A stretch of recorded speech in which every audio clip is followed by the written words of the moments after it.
வணக்கம். நலமா இருக்கீங்களா? நான் லக்ஷ்மி பாய். இது கிரீன்ஸ் கவுன்சிலிங். சில நேரம் நம்ம டாக்டர்கிட்ட போவோம். அங்க வலிக்குது, இங்க வலிக்குது, அப்படி பண்ணுது, இப்படி பண்ணுது அப்படின்னு.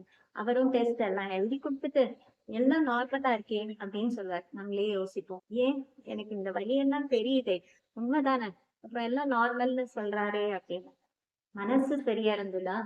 சோ மனசு சரியில்லைன்னா அது கண்டிப்பா உடம்ப போய் கொஞ்சம் கொஞ்சமா பாதிக்கதான் செய்யும். நமக்கும் பிரச்சனை டெய்லி லைன் கட்டி வந்துகிட்டே தான் இருக்கு. பல உணர்ச்சிகளை நம்ம வெளிப்படுத்திக்கிட்டே இருக்கும். அது நம்மள நிறைய சமயத்துல வீக் ஆகும். மனசும் உடம்பும் எப்போதும் சேர்ந்துதான் இருக்கு. உங்களுக்கு ஒண்ணு தெரியுமா? அதிக கோபம் உங்களுடைய லிவரை பாதிக்கும், கல்லீரலை. அதிக துயரம் உங்களுடைய லங்ஸ பாதிக்கும், நுரையீரலை. அதிகமா கவலைப்பட்டுக்கிட்டே இருந்தீங்கன்னு வைங்களேன், வயிறு பாதிக்கப்படும். அது மட்டும் இல்ல, அதிகமா பயந்துகிட்டே இருந்தீங்கன்னு வைங்க, அது சிறுநீரகத்தை பாதிக்கும் அப்படின்னு சொல்றாங்க.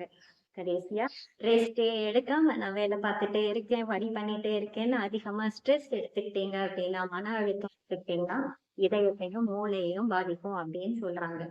அப்போ அதிக கோபம், அதிகமா கவலைப்படுறது, அதிகமா வருத்தப்படுறது, அதிகமா பயப்படுறது, அதிக மன அழுத்தம் எடுத்துக்கிறது, இது எல்லாமே நம்ம உடம்ப பாதிக்கும். அப்ப என்னதான் பண்றது அப்படின்னா, உணர்ச்சிகள் தான் ரொம்ப இயல்பானதுதான். கோபம் வரும், கவலைப்படுவோம். ஆனா அதை எப்படி வெளிப்படுத்தணும் அப்படிங்கிறத கண்டிப்பா தெரிஞ்சுக்கணும். இப்ப எனக்கெல்லாம் வெளிப்படுத்தவே தெரியல, நான் வெளிப்படுத்தவும் விரும்பல அப்படின்னு மனசுக்குள்ளேயே வச்சிருந்தாலும் உடம்ப பாதிக்கும். அதனால உணர்ச்சிகளை நான் மூடியே வச்சுக்கிறேன் அப்படின்னு சொல்றதும் தவறு. அதுக்காக அதிகமா உணர்ச்சி வசப்பட்டு இருக்கிறதும் உடம்ப பாதிக்கும். இப்ப சொன்ன எல்லாத்தையும் கேட்டு அச்சச்சோ அப்படின்னு பயப்பட வேண்டிய அவசியம் இல்ல. உங்களை பயமுறுத்துறதுக்காக நான் சொல்லல. ஆனா புரிஞ்சுக்கோங்க, மனசும் உடம்பும் ஒன்னோட ஒண்ணு சேர்ந்துதான் இருக்கு.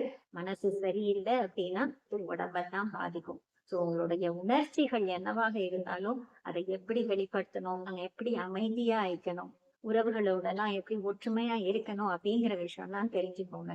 ஏன்னா சுத்தி சுத்தி இருக்கிறவங்க தான் நம்மளை காயப்படுத்த போறாங்க. ஸோ கம்யூனிகேஷன் ஸ்கில்ஸ், நல்ல மெடிடேஷன் டெக்னிக்ஸ், மைண்ட்ஃபுல்னஸ், எக்ஸசைஸ், உங்களுக்கு பிடிச்ச ஆட்களோட டைம் ஸ்பெண்ட் பண்றது, இயற்கையோட டைம் ஸ்பெண்ட் பண்றது, இதெல்லாம் ரொம்ப முக்கியம். உங்களோட மனசுக்கு தானா உடம்பும் நீங்க சொன்னதை கேட்கும். ஸோ மனசையும் உடம்பையும் எப்போதுமே ஆரோக்கியமா வச்சுக்கோங்க. தேங்க்யூ. டாடா.